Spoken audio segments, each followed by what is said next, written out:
Kirk Walden. You are quite the friend as well, and I'll just go ahead and admit it. That we're buds, we be mates, all that kind of stuff.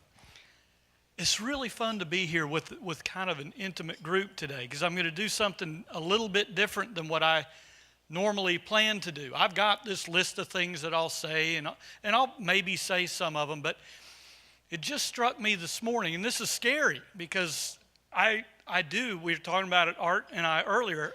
He asked if I get nervous, and I get very nervous. I mean, I really do. How long you been doing this, Art asked. Well, 18 years, and you're still nervous.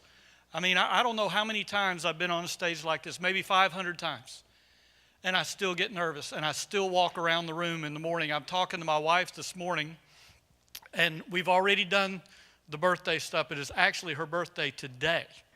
And I'm not a cad, I promise you. We've done a lot of birthday stuff, and we'll do more next week. We're going out of town next week. But it's her birthday. I'm talking to her, and I'm nervous. But I was thinking today about some of the stuff you just talked about, Tim.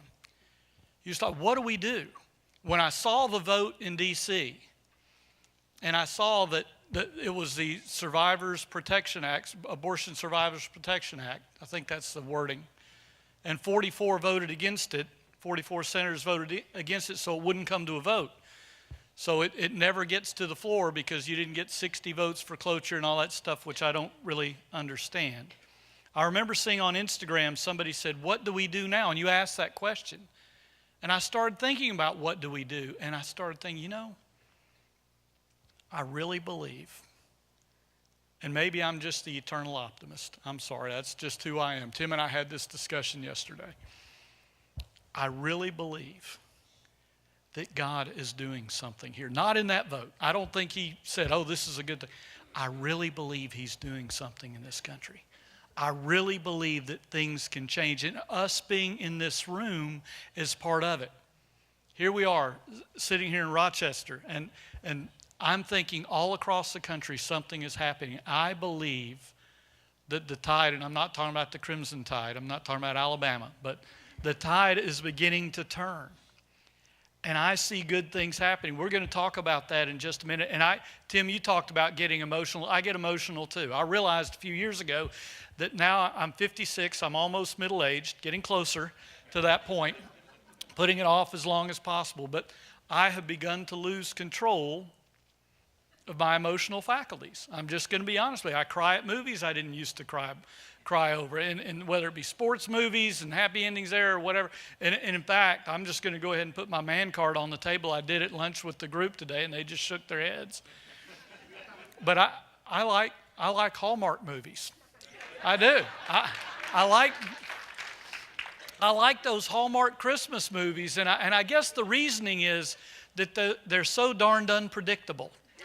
You have no idea where they're going to go. You have this young lady, she's a housekeeper at a hotel in New York, and it turns out she happens to be taking care of the King of Montserrat's room or something like that. And isn't it great that Hallmark has introduced us to so many Western European foreign countries that I had never heard of before? I think there are like 57 of them, and each of them have 391 loyal subjects or something like that love Christmas and gather around and all these things. But you see, she's taking care of his room, and something breaks, and she gets blamed, and she loses her job, and it's horrible, and I'm shaking my head. Oh, my goodness, it's a Hallmark Christmas movie. Something bad is going to happen here.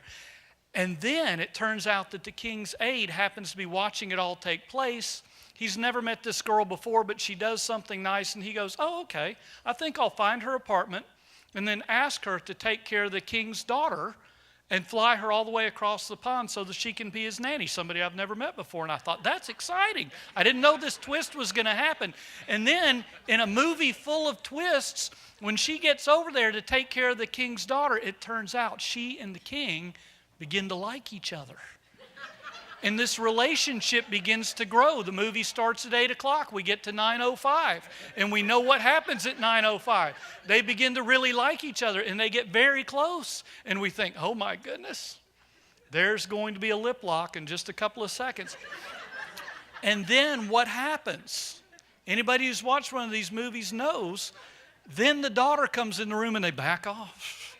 We're not going to kiss now because we've got to save that for 9:58 p.m. But as they get closer, we think they're going to get married. I'm watching this Hallmark movie. Things are going well, and it's going to be joyous in the end. And then it turns out that the king is kind of supposed to marry the princess of Cambria. That's kind of how it's always been worked out. And Cambria, I did not know was a country either. I thought, I've got Microsoft Word on my computer, and that's a font. And so she's actually the princess of a font, but they don't talk about that. But it looks like he's going to give this princess the engagement ring. And we get to 9:47 p.m. And I'm beginning to worry because we're getting a little further in the game now. And it looks like he's still going to marry her. But then she realizes, our little housekeeper from New York realizes, you know what, this isn't, I love him, but I've got to go back to New York. I can't stand to watch this. So she calls a cab, which you do, just come to the castle, take me to the airport, and we'll head out. She calls a cab, and as we go to commercial at 9:48 p.m., she is about to get in the cab. And I'm saddened. And so we've got 6 minutes of commercial. Ray Liotta is there to tell us all about Chantix and how he quit smoking, and that's great. But then we come back at 9:54. And at 9:54, as she's about to get in this cab and go back to New York, who comes riding up on a white horse? Any ideas? It's the king. Yeah, you guessed it. The last twist in this whole journey that we go all the way through. He comes up riding on a white horse, and she jumps on. They ride off. And the great thing about it is it's a beautiful night in Montserrat or whatever it's called. And they're wearing short sleeves, and the snow begins to fall. And they hop up on the horse, and they're going to go back to the castle and live happily ever after. And I'm telling you, my family, and I'm going to be real with you, this is really true. Tim, I won't say anything today that's not true, but my family then looks at me, and we actually rate Hallmark movies every year. This last year, we watched 18 movies and rated them. We have a 11-step rating system. And on Christmas Eve, we have what we call the Hollies, where we give out awards for Best Actress, Best Actor, Best Movie, all these things. I know you're shaking your head. This man is not right. I know. But this was actually my son-in-law's idea, and I'm like, hey, if it makes him and my daughter happy, we're watching 18 stinking Hallmark movies. But my family looks at me to know how high this movie goes on the scale. And they're looking to see if Daddy's crying. And if a tear comes out of my cheek, okay, pretty good movie. And I do. Every time I still experience a little bit of joy when I see these movies. And I think the reason is that in these movies we realize anybody at any time, anyone at any time can make a decision. Her decision to go off from New York to go work for the king. I know it's trippy. I know it's cheesy. I get it. But her decision changed her entire life. And it changed the king's life too. And it changed his daughter's life. His wife passed away. You know, let's be honest. In a Hallmark movie, if somebody hasn't lost one or both parents, it doesn't even count. I mean, every time. They've lost parents, they've lost wives, all these things. But in the end, they make one decision that changes their life. And I think that's kind of what we see about Crossroads and other ministries like ours across the country. One person can make one decision and it changes everything. And somebody comes up and says 19 years ago, or how many years ago it was. How many years ago was it that the young lady came up and said, my mom came to you all those years ago?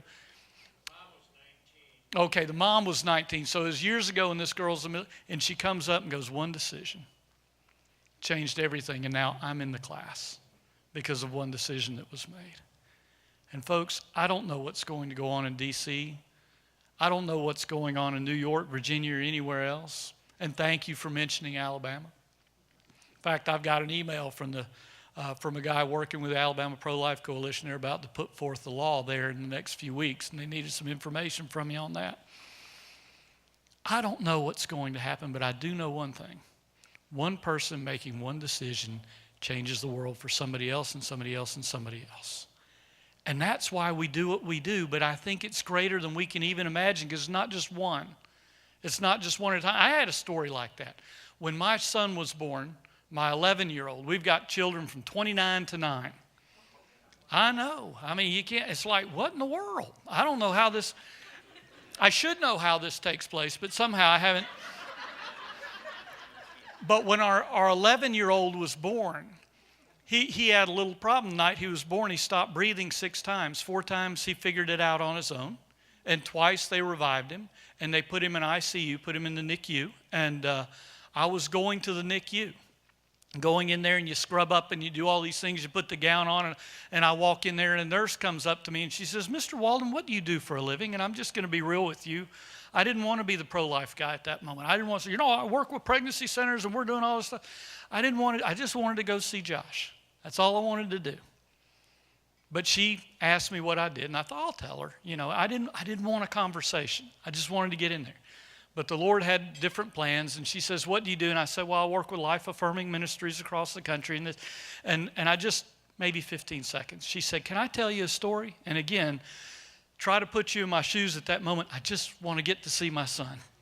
And I love your story. I'm sure it's a great story, but I need to. And I said, okay, yeah, sure, go ahead. And she said, many years ago, there was a Miss Tennessee. And Miss Tennessee was getting ready to go to Atlantic City to the Miss America pageant. And she was preparing, she had a few months. You win the pageant in the spring. I don't know when the pageants are and everything, but she was preparing. And she woke up one morning, did a pregnancy test, and found out she was pregnant. And she said she had a decision to make. She could end that pregnancy and go fulfill her dream to become Miss America. She could end that pregnancy, or she could choose life, but to do so, she would have to lay down her crown and the shame that goes with that. Oh, what happened to Miss Tennessee? It's going to be all over. Friends are going to know. Family's going to know. News is going to spread. She had a decision to make. Now I'm listening to the story. Josh would still be there in a few minutes. And she says, you know what she did? I said, no, I don't know what she did. She said, well, her boyfriend was a football player, and they decided to get married, and they did. And she said they had that baby. And I said, oh, that's good news. She said, well, I'm glad they did. She said, because that was my mom, and I'm that baby. And I thought, wow, one decision made, and here was this NICU nurse taking care of my little Josh. One decision changed everything. Folks, we're not hearing those stories on the national news. That's why you don't need to watch it. You don't need to watch national. It's fine. I actually go to about 3 websites every day, figure out all I need to know, and move on. But I'm going to tell you something. God is doing something. I'm kind of way off the rails of where I was going to go today.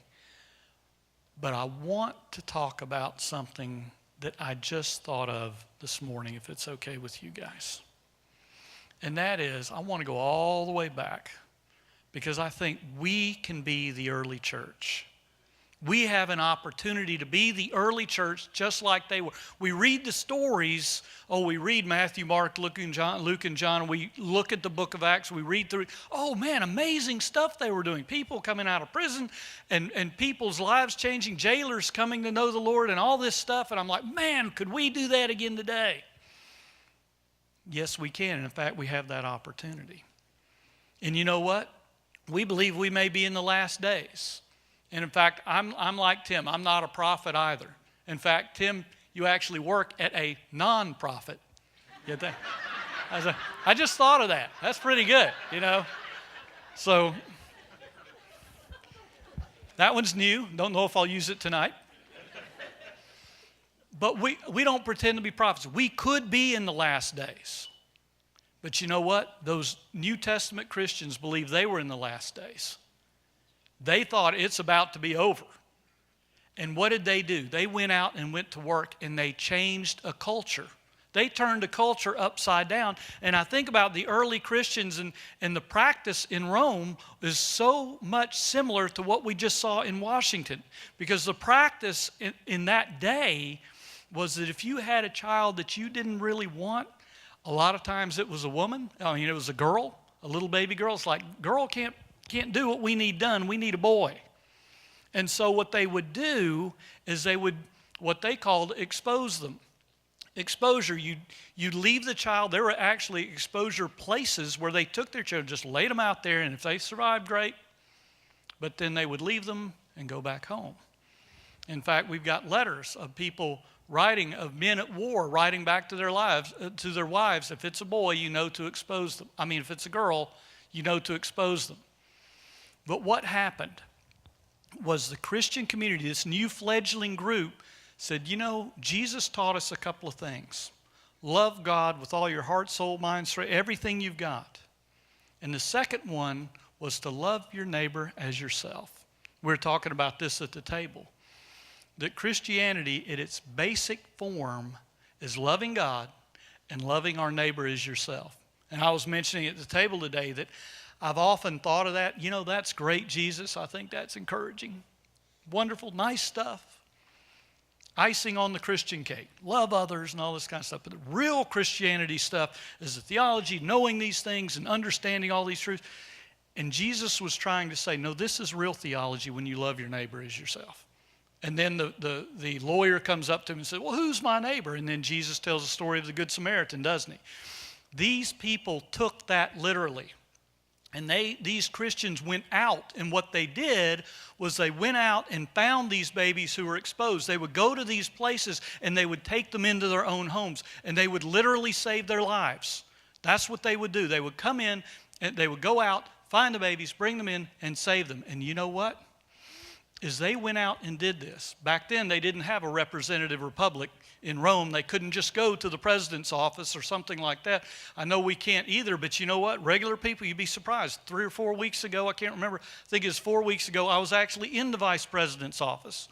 I talked to him, and we're very close. I just want you to know, me and the VP, it was, and I mentioned the conversation with our table. He came up to me and I said, Mr. Vice President, it's wonderful to meet you.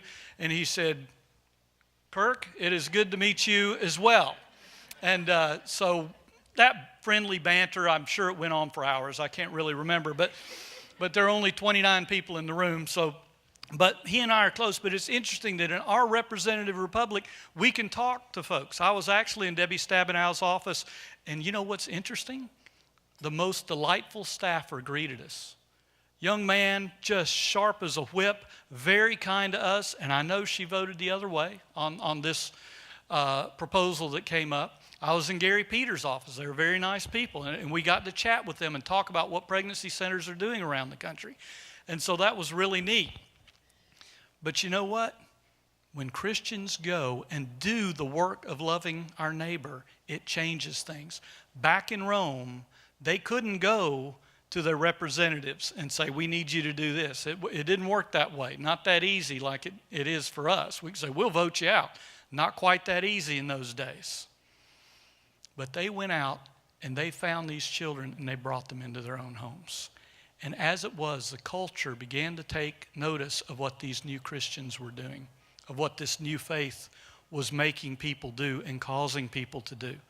And as they did, the Roman culture began to see it, began to watch it, and then over time, the law was changed to outlaw exposing your children. And it's really interesting. Somebody said politics is always downstream from the culture. In other words, the culture leads and the politicians generally follow. There are some great leaders in the public square, and I'm thankful for them. But for the most part, politics follows the culture. But these Christians had ended exposure before the law was even changed, because society had seen what these Christians who loved their neighbor actually did, and they began to change. And I'm telling you, that's what we're doing right now. That's what we're doing in this room. I don't know whether things will get worse or better in this society, but I know that in that society, things got better. And guess what? We're right back to exposure. That's kind of what this is. We're right back to it. So what do? We go right back to what the early Christians did. We reach out to those who are in this situation. And we say, we will walk you through this. It's what we do, isn't it? It's what we do at Crossroads. It's reaching kids before they're in that situation and speaking to 9,000 children in a year in 50 different schools. It's amazing stuff, so that they're never in that situation. For those that are, we reach out to them. For those who are in troubled relationships but not pregnant, what do? We offer STI and STD testing. It's an amazing thing. You say, why do we do that at pregnancy centers? Aren't we about the babies? Let me tell you something. I was at a pregnancy center banquet just like this, and I saw a young man step up there, football player type, more than 300 pounds, stood up at the microphone. And he said, when I finished college, I had a free agent contract with the Tennessee Titans. And he said, I was up in Nashville. This guy is from Alabama. He went to Auburn University, where I went and grew up there in Alabama. And he said, I was up in training camp, and some things were not right with my body. He didn't go into detail, but he said, I knew I needed an STD test. He went back to Auburn and went to the pregnancy center there because he knew they did STD and STI testing. And he goes in the door, and they do the test, and they said, yep, you've got an issue here. We can treat it. We can solve this. But can we talk to you for a little bit? He said, yeah, whatever. He said, look, I'm a football player in the NFL. Female relationships weren't difficult for me to have. Very easy. And he said, and I did what I wanted to do. But they talked to me about waiting until marriage. And he said, in addition, they talked to me about Jesus and how following him would change my life. And he said, I made 2 decisions that day. And he said, one decision was I was going to wait until marriage. I was going to make a new decision to wait until marriage. And the second decision I made, he said, was to follow Jesus Christ. And he said, today I work with athletes in action, and I reach out to kids who are growing up playing football, and I get to tell them about the man I follow, Jesus Christ. And then he pointed out in the audience, and he said, and over here is my fiance. And he said, we have chosen to wait until we're married. And he said, and we are going to be married in 93 days. And I said, I love this guy. But that's what STD and STI testing can do. You say, why do we do this? Well, that's exactly why we do this. Because that's a way to reach people too. And when somebody comes in and they're pregnant, we didn't mention it today, but many of you in this room, I know the group here are the folks, we're already on board. We're here, we come many years. I'm sure I could have hands raised. You say, I've been here this many years. So we do ultrasound as well. So that somebody who comes in who's thinking maybe the best thing to do is go down to Bloomfield Hills, I guess it is, or West Bloomfield, and in this pregnancy. Maybe that's what I need to do. She sees her child on that ultrasound screen and says, I had no idea this was a baby. We began offering ultrasound at my center in 97, and that's exactly what we saw. We saw a lot of college students. And I know it's Alabama, Tim. I know we're not that educated, but we had college students come in and say, I didn't know it was a baby. All the education that we give, but didn't know until they saw that child on the screen. It changed everything, and they chose life. That's what Christians do. We offer opportunities to choose life, and when we do, we not only say you can choose life, but we say we will walk you through. Goodness gracious, you've got enough baby clothes to outfit any child in 700 counties around here. But not just that, but mentoring, and we'll walk with you through this. And I'm going to tell you, what would happen? I'm just going to tell you, I believe we could see the end of abortion as we know it. Because a lot of times, and I'm in this bunch, a lot of times I look at D.C. or state capitals and I go, if they will just change their minds and think differently, if we can get 9 on the Supreme Court, if we can just get 5 or whatever, look, I'd love to see that happen. Don't get me wrong. But public policy can limit ending pregnancies. The Christian community can end it. We can end it. What if, and I know, I like I said, I grew up in Alabama, and people say, do you people even read down there? And I go, that's a total fallacy. It's just myth. Several of us are reading now. and I read the great novelists just like you guys, and I don't know who your favorite is, but my favorite is a physician. I mean, I don't just not some novelist, as a physician. And so his name's Dr. Seuss. Follow him faithfully. Good stuff. 1 fish, 2 fish, red fish, blue fish. Turn the page, I'm in. A good fish book. But black fish, blue fish, old fish, new fish. This one has a little star. This one has a little car. Say what a lot of fish there are. Some are red, some are blue, some are old, and some are new. Not one of them is like another. Don't ask us why. Go ask your Mother are good. We got readers in here too. So, but I grew up there, but I may not be great at reading or math or anything like this, but I know this. If we become the first choice, Tim, you talked about online and digital marketing and all these terms that I don't know much about, like geofencing, so somebody could actually be sitting in a Planned Parenthood, get on Facebook, and our ad could pop up so that they might walk out. Amazing stuff that we can do these days. But I know that if they choose us first, if they come in here first, 8 or 9 out of 10 young ladies thinking, and boyfriends, let's not forget boyfriends, they have a huge role in this decision, but 8 or 9 out of 10 who see their child on the screen will choose life.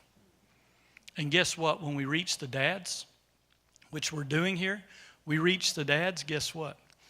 Those who have ended a pregnancy will say 83% of the time when asked, if the dad had been engaged and involved, I probably would have chosen life. So what are we going to do? We reach out to the dads. We show them their child on ultrasound screen. Then we say, we're not going to let you go. We're going to walk with you through this.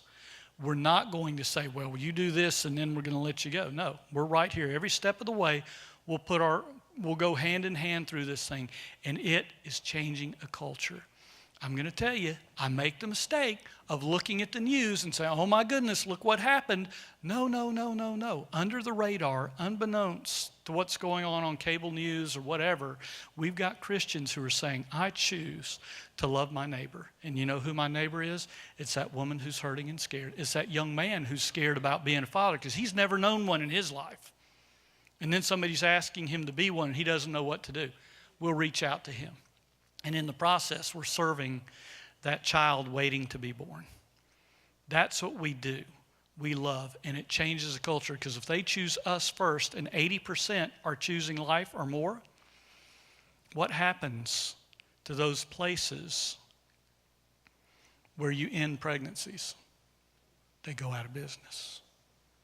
That's why when I first found out what it meant to be pro-life in 1980s, an 18-year-old college freshman, that's why then there were more than 2,000 places where you could end a pregnancy.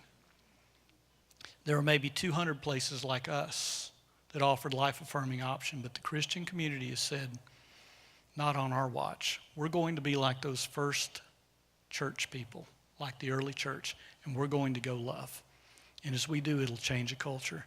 That was 1980. Today, those places where you can end a pregnancy have gone from more than 2,000 to less than 800 surgical abortion centers in this country. That's a change, from 2,000 to less than 800. Those little 200 pregnancy centers that were little mom and pops, we've grown up.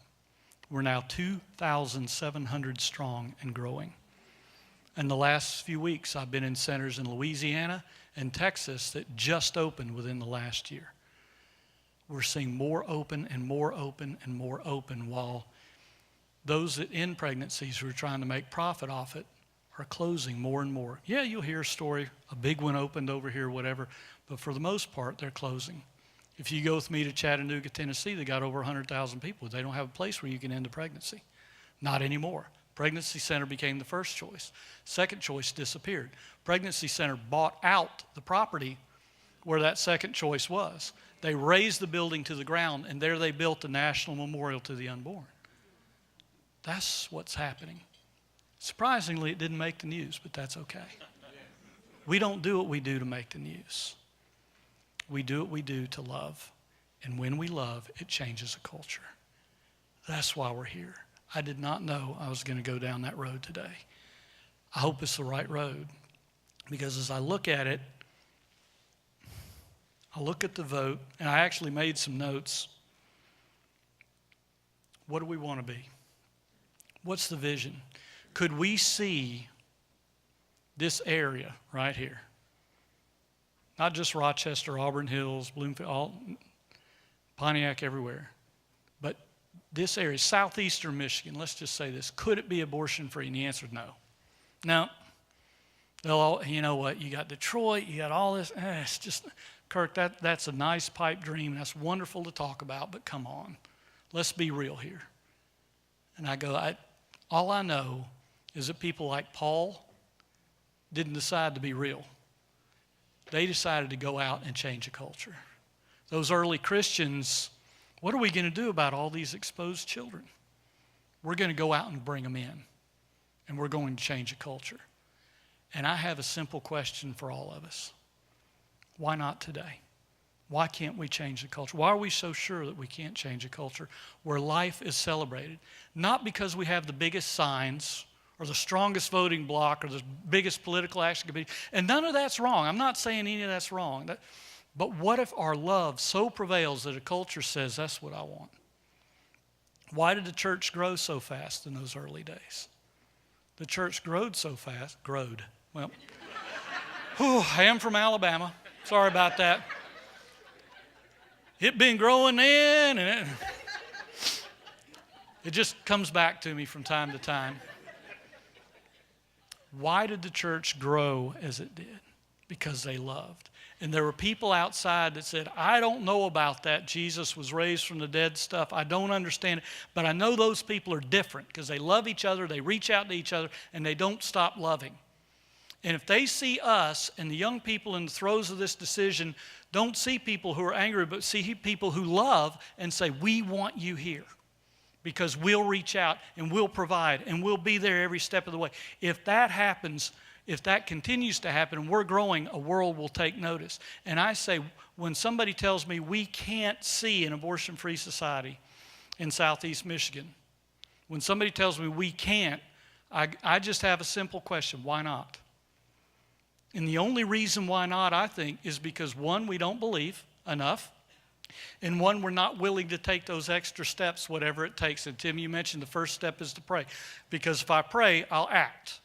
And there may be some things I need to do. There may be some things, God has called you into this ministry doing different things. You may say, you know what, I can do something else. I can do something more. I don't know.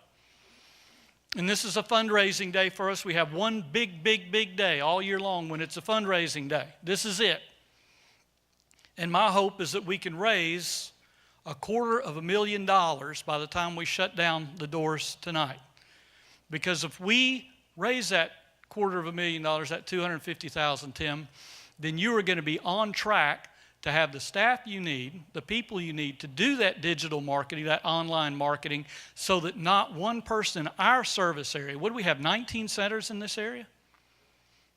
Right here at least, will be funded. We'll be in good, our budget's a little over $500,000. We could raise almost half of it today.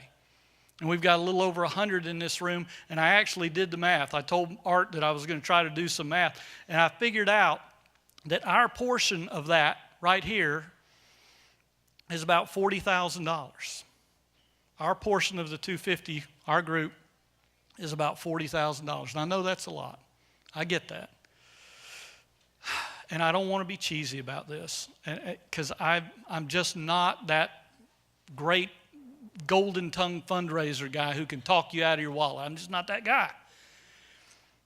But I do know this, and it came to me in the last few days. And it's funny, I've been doing this, like I said, 18 years, but in the last few days it hit me. If we want great results, and this is where I go Hallmark and I get a little emotional, but if we want great results, it takes great investment of our time and resources and our prayer. It takes great investment. And this is a silly example, but it's the first one that came to my mind. Many years ago, I was sitting around and I had a couple of $100, and I saw Delta Airlines stock was at 43 cents a share. And I said, you know what? I'm going to buy $200 worth of Delta. And I know it won't go below 43 stinking cents. They were in trouble at the time. And guess what? I bought my shares of stock, and it went up to 77 cents. And I said, whoop, I made, I think it's $68. I was really proud of myself. I was a stock market mogul, I'm telling you. Put me on Wall Street. But I look back to that, and for whatever reason it came to mind. I wasn't even going to use that example today, but I thought, what would have happened if I took my house and double mortgaged it, and if I really believed that was going to go up, whatever it did, 30-some cents or 40 cents, whatever it was. If I really believed it, I would have put everything into it. But I didn't, because I just thought, I don't want to take a chance. And it's kind of where I am today and where we are. Do we really believe it? Do we really believe that we can create a culture of life? Can we really do that? Or is that part niggling in the back of our head that says, I don't really see it? We'll do good things and we'll try really hard, I know, but we're not going to go all in because I don't really believe it. Or are we going to say, you know what? And you already have done this, or you wouldn't be in this room. I believe in great investment and great results. And if I have to do greater investment, I'll do that.